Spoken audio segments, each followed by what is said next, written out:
Welcome home to USA Global TV and Radio, a place where dreams take flight, with authentic storytelling, diverse perspectives and meaningful conversations, where global stories unite and bridges are built beyond all borders. Discover world-class education, entertainment, hope and inspiration. Together, we're building bridges worldwide. Subscribe to our channel, USA Global TV. Download our app, USA Global TV. Be our guest or join our team. Visit usaglobaltv.com. Thanks to our founder and executive producer, Dr. Jacalyn Kerbeck. Music score by Yeffy Tang from Cloud Road Music. Voiceover artist Mike Porter. Creative direction by Paul Garcia. USA Global TV and Radio. Your home for global connection. All rights reserved. This video and its contents are the exclusive property of USA Global TV and Radio. Unauthorized use, duplication or redistribution in any form is strictly prohibited.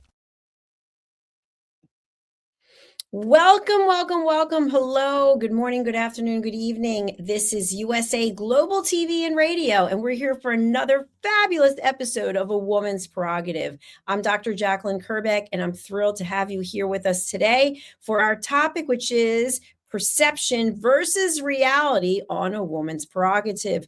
Joining me is the star of our program. This woman has seen it all. She has helped people all across the world in many capacities. She is a multiple certified coach. When I say multiple, meaning multiple certifications. She works with leaders, she works with teams, and she and I met many years ago. I think it's 7 years ago now. Frightening. And we are still together bringing you education and entertainment. Let's welcome Mariska Dupree to the show. Hello, hello. Did you know it's 7 years? I just did a quick calculation in my head too. It's like, what? It's 7 years we've been working together. I love it. Yeah. It feels like yesterday and it feels like forever at the same time. It's so paradoxical and yet so wonderful.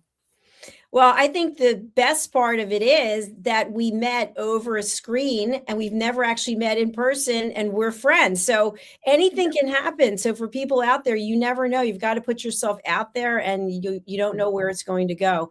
So Mariska, we have new people joining us all the time and welcome to each and every one of you. Please give our audience a little bit of information about what you're doing and how you're helping other people.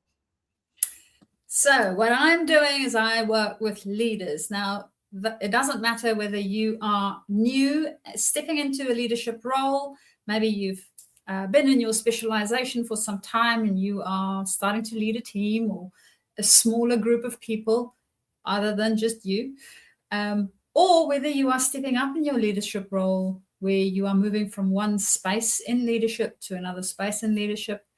And even when you are only leading yourself, because we lead ourselves in multiple ways, right? We create our own life and we are the leader within it.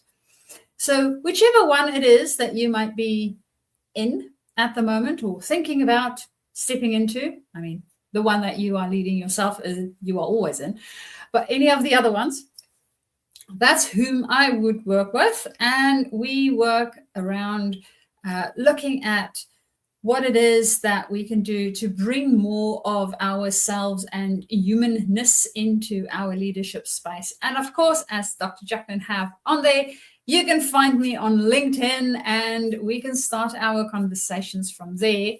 And for today, seeing as this is the beginning of the show, I would love to jump into the conversation that me and Dr. Jacalyn will be having with you guys. So if you have any comments that you want to share along the way, please do drop them in the chat box thing.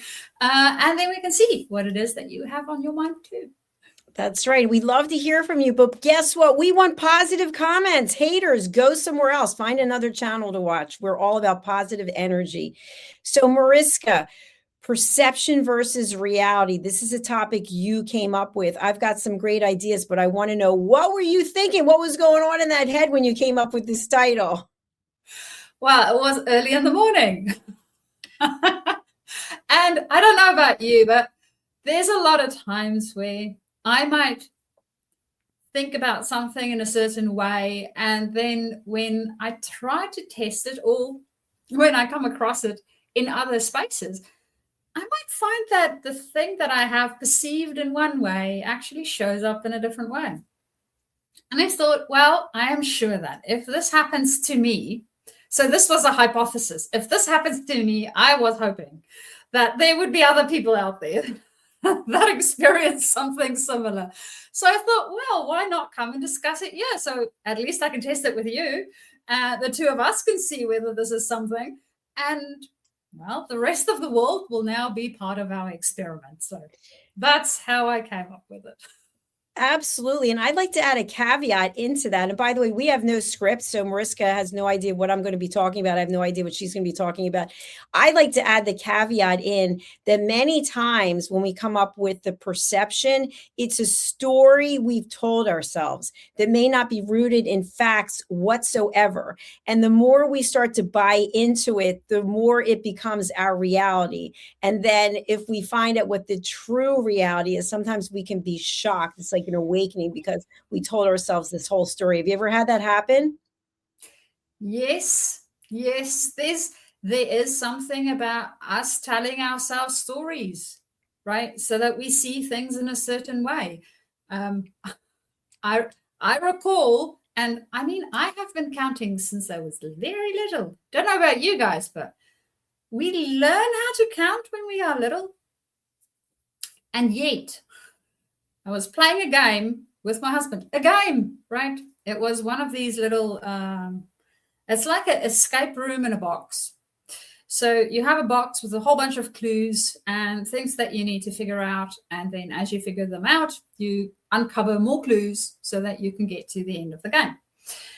And in that space, there was a lock with 0, 1, 2, 3, 4, 5, 6, 7, 8, 9. And for some odd reason, I tried to figure out what was the number that was written there. And my husband said, no, I think it was a 1 or a 7. We couldn't quite see what it was. It was very, very small. And my brain was, well, this number would make sense because it comes next to that number. And he said, no, but it can't be because we are missing a number. And I had this idea in my head for some odd reason that the number that I said was the number. And after a while, and I got very, very agitated and frustrated with the fact that he didn't want to listen to me. After a while, he said, okay, please count for me from 0 to 9. And I counted 0, 1, 2, 3, 4. Oh, that's what you meant. So it dawned on me that my counting was off. And because my counting was off, I was looking at two numbers that might not be the two numbers. It might be something else. So as an illustration of how perception and the stories we tell ourselves might not be the right stories, can influence the reality that actually plays out in real life. Dr. Jacalyn, and with that little embarrassing story of mine, do you have anything else to add to that? I can give you an embarrassing story also, but by the way, thank you for your transparency. It's not always easy to open up, especially when we're on television, knowing it's going to be out there forever. So here's mine. So I have ulcerative colitis. That's not news. I've had it for 35 years.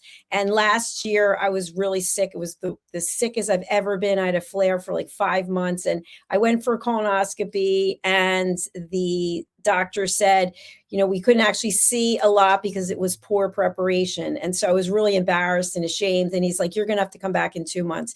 So I decided I wasn't coming back. So this was in March. So I was supposed to come back. I didn't come back. Then I scheduled it because they keep calling you. Hello, when are you coming? So I scheduled it for September and I canceled it. Then I scheduled it for December and then I canceled it. And then I scheduled it for yesterday. And on Friday, I called and I tried to cancel, but when they switched me to the right department, no one answered the phone. So I called Monday and they switched me again and no one answered the phone. So in my mind, I had already built up the fact that because I'm a high risk for colon cancer, that I was going to get some horrific news and I really didn't want to go. And I almost like physically made myself ill because I told myself this story that really wasn't grounded on anything except for fear. And so I went for the colonoscopy yesterday after the hideous preparation they have to do. And because I've had the disease for so long, they give me the strongest prep that you possibly can take, which I'm not even going to go in. It's a jug. It's a huge jug that's filled with some kind of powder that, yeah, let's not even go into it. So anyway, I got the test results today, and thank God I don't have cancer and I don't have precancerous cells. And I would never have known if I didn't go. I told myself this story, so I've got to go back in 3 months because because I'm on the watch list. But we tell ourselves these stories and we build things up, and then the reality is this. And I actually cried when I got the test results today because I had built up this whole case of what was going on and that I could be strong and brave and I do whatever it is. So that's my example, and that's kind of embarrassing. So I think we both shared some embarrassing examples, but there's also day-to-day examples of things that, and I'll give you one. So let's say you text someone or you email someone or you call someone or you WhatsApp someone, you message someone, and they don't get back to you. Sometimes, I know I've done this, we tell ourselves a story. They don't like me anymore. They don't want to talk to me anymore. Oh, something must have happened, something horrific. Maybe they can't write anymore. Maybe they can't, like they were extradited to another country. Like you come up with all kinds of things. And the bottom line was they just didn't check it because they were doing something else, right? Have you ever done that? Yes, we have a tendency to catastrophize in our minds. Now, some of us do this on a regular basis with everything. And some of us do this in a lesser extent. And I did a very interesting exercise not so long ago where you actually go and you have a look at what's your thought patterns around different areas of life. And the way that it was framed was, do I blame myself? So I take it on. I wasn't a good friend. I'm not patient enough. I'm not, whatever the story is that we make up. So is it me? Or is it the other person, as you mentioned? They don't like me anymore. They don't want to talk to me, whatever the case might be. So it's the other person. Or is it the circumstance? So is it bigger than both of us? There was a flood and their phone got broken, or there was some horrific thing that happened for whatever reason, right? So we make it something that's even bigger. And interestingly enough, what I found interesting is in different areas of my life, I would do typically different types of things and with different relationships. So if I'm thinking about things in relationship with my family, I might think about it more as the them. Go look at family dynamics there, right? Whereas when I'm thinking about it in friends or colleagues, I might think about it as either me or circumstances bigger. So it was interesting just going through the process and seeing how my thought patterns influence the way that I would react to things when something would happen. And to your point, Dr. Jacalyn, it's perception. All of that, none of that is reality. I don't know, right? I don't know what the thing is that happened. No clue, because I didn't ask, I didn't confirm, I didn't check. I'm just guessing. I'm making up this nice story. It's what happens.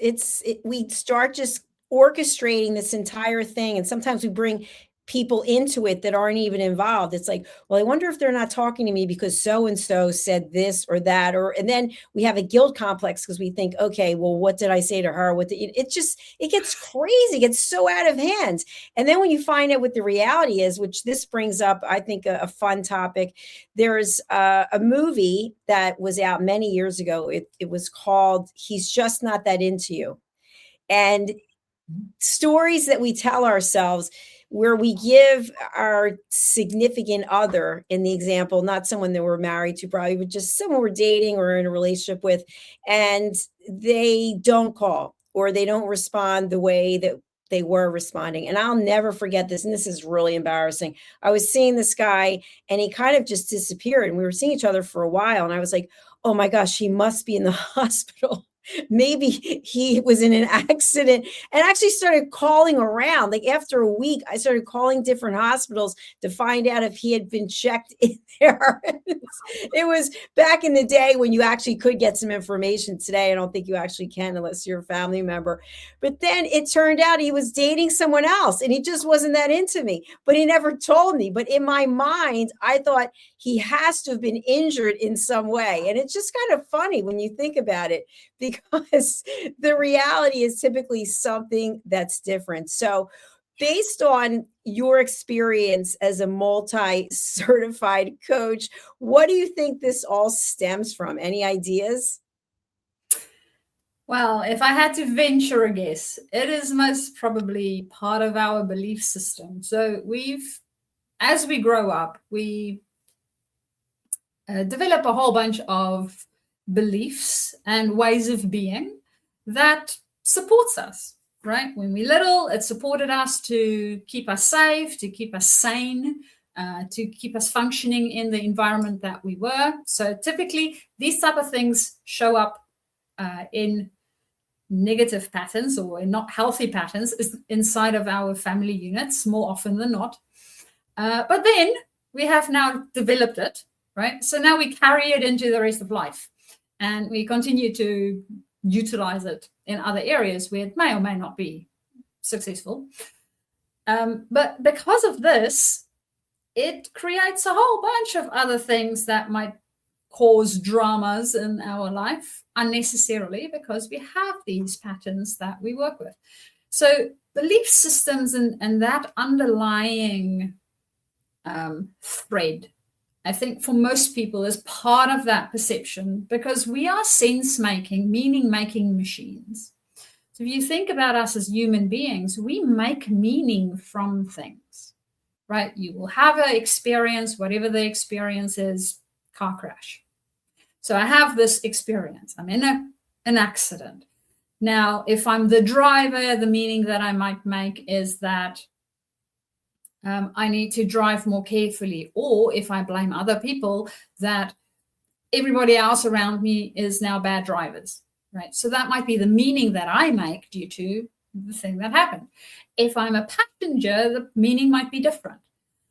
So depending on where we are, the experience that we go through, and the meaning that we make from past belief systems or belief systems that we have that's running in for ourselves, it changes the things that we see. So this impacts the perception, which then impacts the reality that we are experiencing or not experiencing and checking against.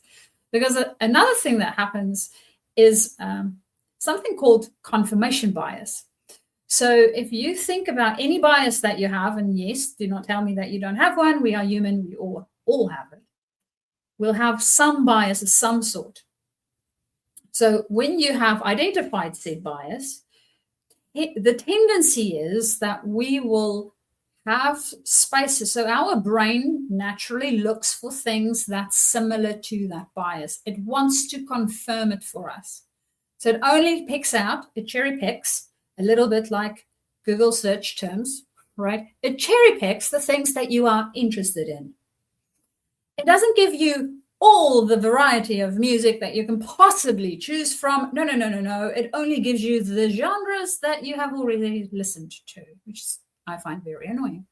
But the brain already works like this, right? So we do this on a regular basis. So I suspect it has got to do with our belief systems and the way our physiology works. And it might not be all of it. So Dr. Jacalyn, what do you think? I think you bring up a good point, something that I hadn't thought about before, because how we were brought up and situations that we were in may carry through as we get older. So, for example, when I mentioned about being in a relationship with a guy and he disappeared and I thought that he was in a hospital, he was actually dating someone else, that could have something to do with something that happened to me when I was growing up, an insecurity, for example. And I think that we have these insecurities, and we let them sort of eat away at us, right? Eat away at who we are. Because if you think about it, if you are in a relationship and someone doesn't contact you, okay, if something dreadful happens to them, someone would probably call you and let you know, or it might be on social media or somewhere. But it's hard to accept the fact that the situation is what it is. So I probably just made up a story because that story was easier to believe than the fact that the guy wasn't interested in me. It's very possible. I think there's also our psyche tries to, it's very clever. It always tries to protect us. It doesn't always do it in a way that's helpful. Always. But it does try very hard to protect us. So if something comes up for us and we have a weird reaction to it, right? We might do something, say something that feels out of the norm. Typically, it is most probably a pattern that's running. And the pattern is trying to help us out. It might not, as I said, do it in the best way. Right? So it might have been a pattern that we developed somewhere else. It's our inner 5-year-old. And our inner 5-year-old came to the conclusion that nagging is the best way to go to get a certain thing to happen. And now we might be 30 or 50, and we are still utilizing the same approach with less success, or maybe a lot more annoyance with people around us. So understanding where some of these things might be coming from, and also understanding that your subconscious is trying to help, right? That's what it's trying to do. It's trying to help you, keep you safe, make it better. Not necessarily in the best way that it can, because it might have gotten stuck somewhere, like in its 5-year-old self. So we need to help get it unstuck and then move it through so that it can get to a better place, and then recreate from a place that is more generative and better for us in general. So yes, that's it. It is. I love human psyche and finding out how we tick. It is fascinating. And here's another example. Many times when something happens to us or we're doing something, we feel like everyone is talking about us. Everyone's looking at us. Look, they're looking at me. They're looking at me. And the truth is, no one really cares because people are so caught up in themselves. And I've got another example, of course.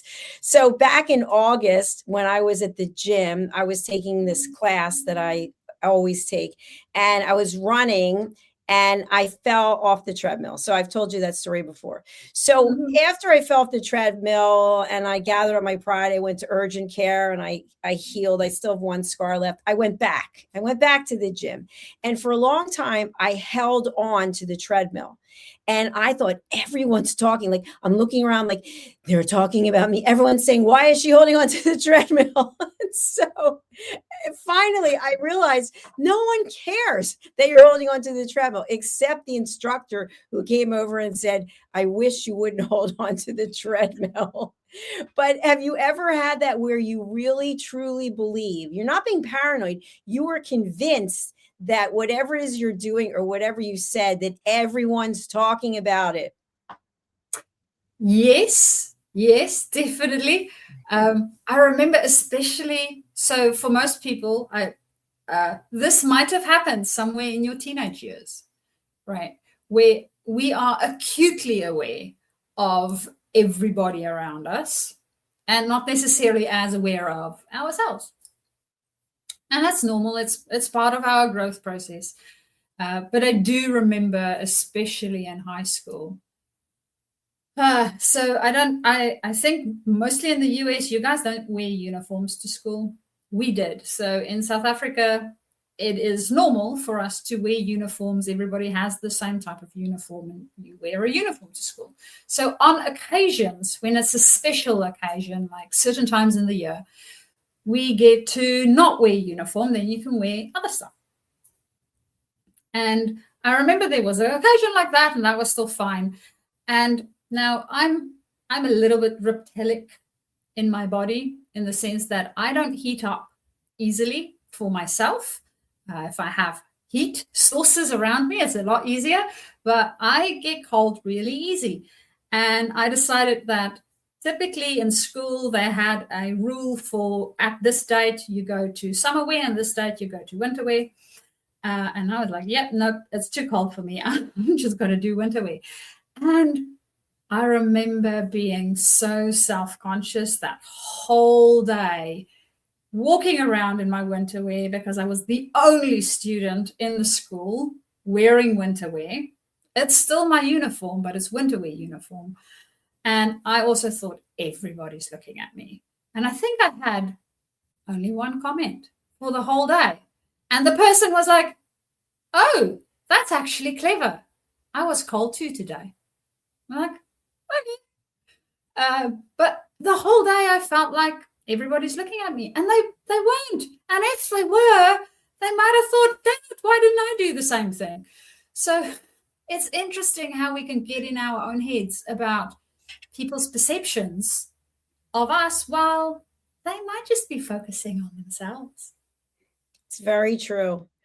And something else that comes to mind is many times we will put something off because the thought of actually doing it, it's just so upsetting.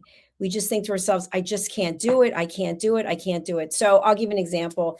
I don't watch regular cable television. I watch streaming platforms, and I typically only watch reality TV shows. And the reason I do is I love to watch the interaction between the people, because you usually have to accomplish something. And almost every time, whatever show it is, you have to have these people as your allies, and then they're going to get voted off. It doesn't matter. Like now I'm watching Ink Master, even though I have no tattoos. I like learning about tattoos, and I like to see how the people are working together. And so the point is that in watching a lot of this, people are doing things that they didn't think they would do. In Traders, for example, another show, one of the activities, these people had to go into this small cabin, and they had to actually stick their face through this hole, and the hole was covered with scorpions and all kinds of bugs, and they had to get something out of there. And so the point is, in that moment, it's like, oh, I'm in a contest. I can win this huge amount of money. I'm going to do something that I don't want to do, but there's a reward at the end. But if someone asks you to do that just for no reason, you're probably not going to do it. If someone said, Mariska, why don't you stick your hand in that box of snakes? You're probably not going to do it. But there are a lot of things in life on the day-to-day basis that we might not want to do. And even in our careers, and I'll give one that most people can relate to, it's public speaking. I mean, we're here on a television show. We're not afraid to talk. I think when I first met you, we had a conversation, would this be a good fit? And you weren't actually sure about it. And look at you now, 7 years later. But the thought of public speaking, if I said to you, Mariska, why don't you apply to be on a TED, to be a TED speaker? You might feel one way or another way. And to someone who doesn't have public speaking experience, it might be like, are you out of your mind? There's no way. But yet, if you were to apply and do it, that would be life-changing. So these things that our perception is that it's the worst thing in the world, it could actually be the best thing in the world for us. Yeah. And typically, I think the things that we feel is the worst thing in the world, there's a lot of fear attached to it for us, right? There's something that psychologically, it feels like death. Yeah. It's not that you will physically die when you're on the stage. We all know you'll be fine. Many people has gone on the stage. You might sweat profusely, but nobody's died from it yet that I'm aware of. So you should be fine going on stage, and yet it feels like there's a death. There's a psychological thing there that prevents us from doing it, and that's typically what fear does. It can be so debilitating that it prevents us from trying something out, whether it is public speaking, starting your own business, doing something you love instead of going to some job that you hate. Whatever the thing is that you want to step into, right? It might require a little bit of growth from us so that we can learn how this works. I mean, for me and you, Dr. Jacalyn, we do this on a regular basis. So for me doing it with a screen, I am good. Having to command a bigger stage, I don't know what I'll do. Right? I don't do that on such a regular basis. So I might not know what to do with the space, but I can find out.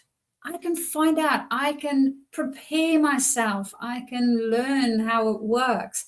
And everything on this planet is learnable. There's nothing that's not learnable.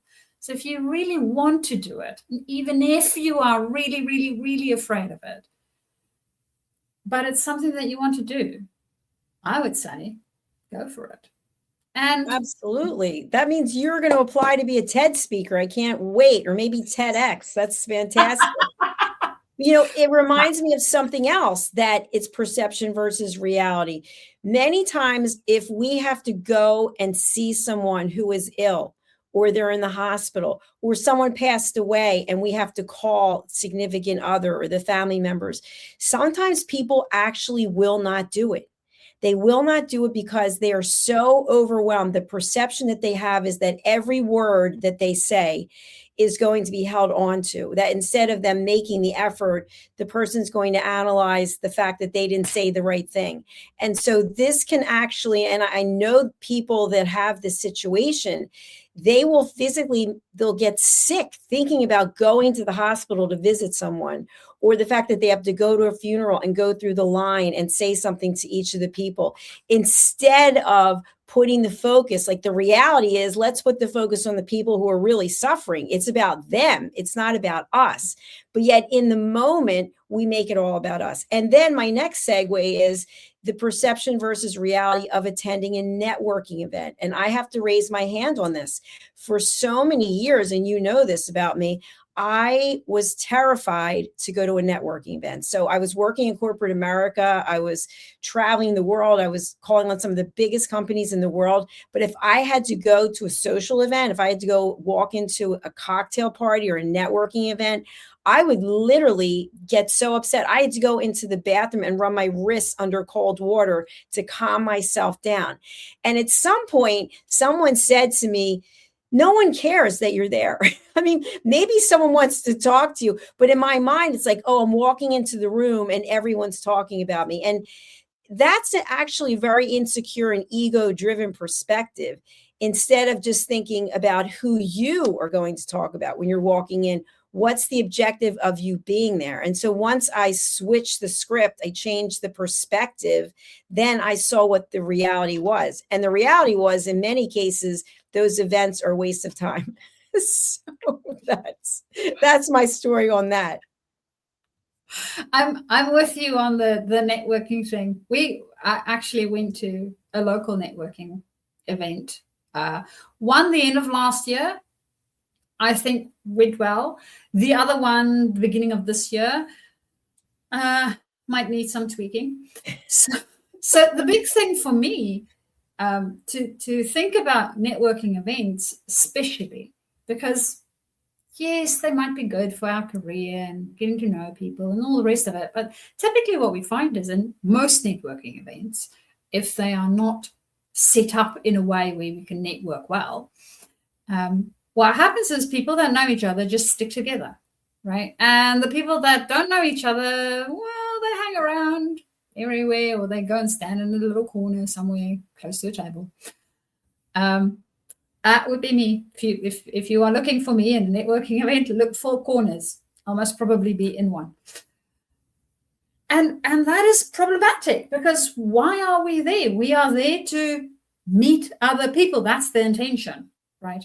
Now, if you're a bit of an introvert, there's a bit of a problem already, because we don't like that many people around us all at the same time. We are better with fewer people. And it's also difficult to actually go and walk up to a person and go, hello, I am whatever your name is, and start a conversation, right? It is tricky to do that. So if the event itself, the organizers of the event, didn't think through how to do this well with other people, typically it has a tendency to fall flat, which is what I found in the one that we had this year. The other one, we actually went into groups and we had a bit of an activity that we did. Great. And they post-populated the groups. They let everybody go and sit first, and then they said, okay, so now whatever table you are on, you're going to switch, and you are not allowed to sit with friends. So we had to, right? It was like this is intentional, which to me, that's a type of networking event where you can actually get something out of it. For sure. Networkers out there, think about these things, please, for us introverts. Well, from networking, I'm going to our last topic because we are clearly almost out of time. The next and last topic is cold calling, perception versus reality. I remember my first job way back in the dark ages. A lot of our viewers right now might not have even been alive.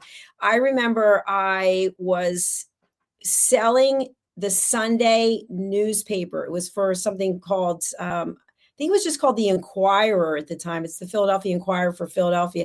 And the Sunday newspaper, remember newspapers? I don't know that everyone remembers them, but the newspaper was really thick and it had coupons and it had magazines in it. And so it was extra money. And so my job was to call literally on a rotary phone, dialing for dollars, we used to call it, call on the phone and ask people to order the Inquirer.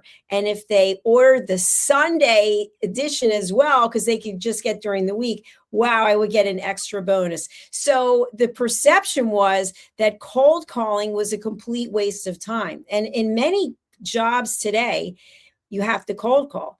And believe it or not, we're typically cold calling as humans, whether we realize it or not. But the reality is that when you have something of value to offer someone, then it is worth it. But we have to be able to convey very quickly what is the value that we bring. So in talking about a lot of the things that we discussed today, it's about the inner focus instead of the outer focus. So when we are so caught up in ourselves, everyone's talking about me, everyone thinks it's me, then we are not being effective. We don't come to the table with any value. But when we're focused on the other person, when we're focused on the other person at the end of the phone, then it makes a difference. And I want to bring up a movie reference, The Wolf of Wall Street. Have you seen it? It rings a bell. I think I have. One of the greatest movies of all time, I think. But there's an episode, I don't want to say episode, a segment in there. And there's a part about cold calling. And this one particular guy isn't able to make something happen, and then the other guy does. And so the bottom line is it's how you present yourself. It's getting the information to someone very quickly. So if you believe that you will not be a success at cold calling, you probably won't, because you don't know what the value is that you have to bring. If you believe you're going to go to a networking event and it's not going to work out for you, you probably don't have a story that you are interested in hearing a response, because we're going in with business cards going, oh, hi, here. No one wants your business card. And I especially love that when people don't ask for the business card and someone gives it to you anyway. It's almost like when you go to a trade show and they give you bags of stuff with like flyers, and on the way out, you just put it right in the trash can. It's like, bye. You didn't ask me if I wanted it. You just gave it to me. So always have value. So Mariska, what would you like to leave our audience with today when it comes to perception versus reality? Well, I would say, check your inner state, right? Understand what it is. What are you operating from? If you are noticing that there's an anxiety, a fear, a worry, that sort of emotional energy to it, unpack it for yourself. What's behind that? Because that is the thing that's going to be blocking you, and it colors your perception of what reality is. And then remember confirmation bias, so that you don't only accept the things that are similar to what you think. Start to look for the things that might not be similar, because now we can enrich the reality that we are actually seeing. And then, of course, testing it for ourselves, right? I know for some people it is about the people are looking at me space. And for some of us, it is a lot about we only listen to the external voices and we don't listen to our own voice. And we have sort of pushed down our own voice so much that we don't even hear it. So understand what you are doing. You want to check both. You want to check your own voice, right? Because what is true and right for you to be doing and not doing. And of course, if there's a fear in there, unpacking that for yourself. And you also want to check whether the voices that you are getting from outside is valid and true. Please think for yourself. This is, if nothing else, just think for yourself. It is really important, especially in today's AI age where, I don't know, people think that PCs can think for them. They are not meaning-making machines. You are. So start making your own meaning in a way that's generative. And that's what I would leave people with for today. Fantastic. How can people get in touch with you, and who would you like to contact you? So how you can get in touch with me is either via my email address, which you can see at the bottom or the top, depending on which device you are using. My email address is Mariska, M-A-R-I-S-K-A, @journey, JOURNEY, @2 discover, DISCOVER.com. Or alternatively, you can also find me on LinkedIn. On LinkedIn, it's nice and easy. You can DM me there. Connect and then DM. Or I think there's an option to actually just DM before you connected, or as part of your connection. Or you can also find me on my website. So website journey 2 discover.com. And there's a little form to fill in. So you can fill the form in and I will get back to you from there. So that's the ways that you can get hold of me. And this is whether you are a leader stepping from a speciality into leadership, or you are stepping up within your leadership space.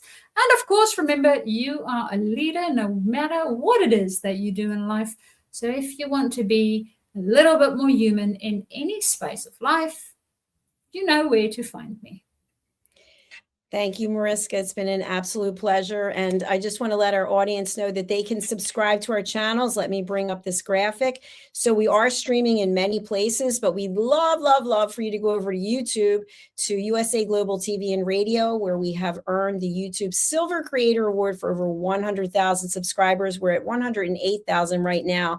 And Dr. Jacalyn Kerbeck, I think we're at 37,000 there. So please do subscribe.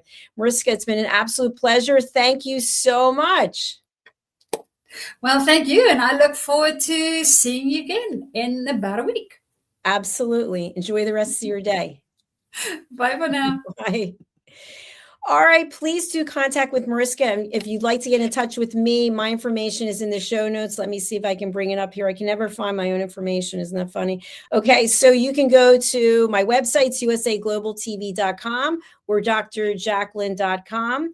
And you can also find me on LinkedIn, which I think I've pulled up. Let me see if I can share that here. I have it. Yes, you can connect with me here on LinkedIn. I would love to hear from you.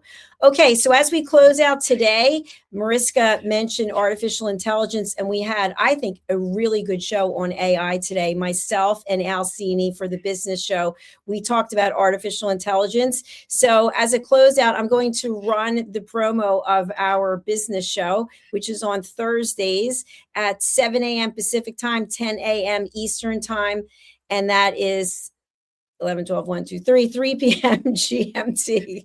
E-I-E-I-O. Okay, here we go. Here's the intro for the business show. Check it out.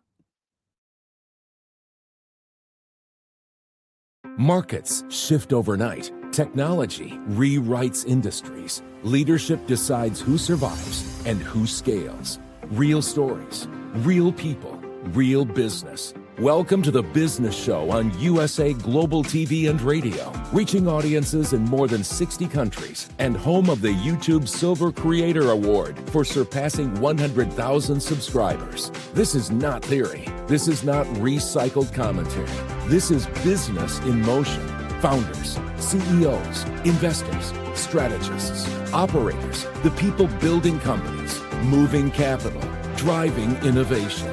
We go beyond headlines into decisions, beyond noise into strategy. Beyond trends, into execution. Growth, disruption, artificial intelligence, global markets, leadership under pressure. Hosted by Dr. Jacalyn and Al Sini, The Business Show delivers direct, unfiltered conversations with the leaders shaping the future of enterprise. If you're launching, scaling, investing, or redefining your next move, this is your front row seat. No spin, no scripts, no surface talk. Real stories, real people, real business. This is clarity in motion. This is momentum. This is The Business Show on USA Global TV and Radio.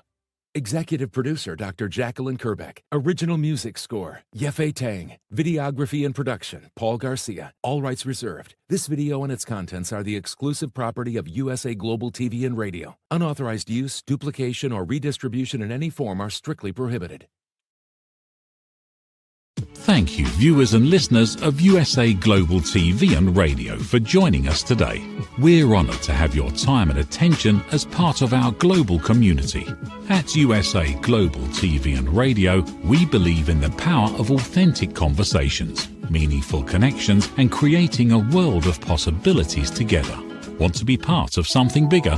Join our team of elevated listeners at usaglobaltv.com, a space where your voice matters and your ability to listen transforms relationships. Stay connected with us across all our platforms for thought-provoking discussions, expert insights, and empowering stories. Subscribe to our channels at youtube.com/c/USAGlobalTV. Follow us on social media and explore the endless opportunities we're creating for growth, learning, and inspiration. Together, we're not just broadcasting, we're building bridges and changing lives one conversation at a time. For inquiries, contact us at info@usaglobaltv.com. Produced by Executive Producer and Director Dr. Jacalyn Kerbeck. Voiceover by Mike Porter. Creative direction by Paul Garcia. All rights reserved. Visit usaglobaltv.com to view our full terms and conditions.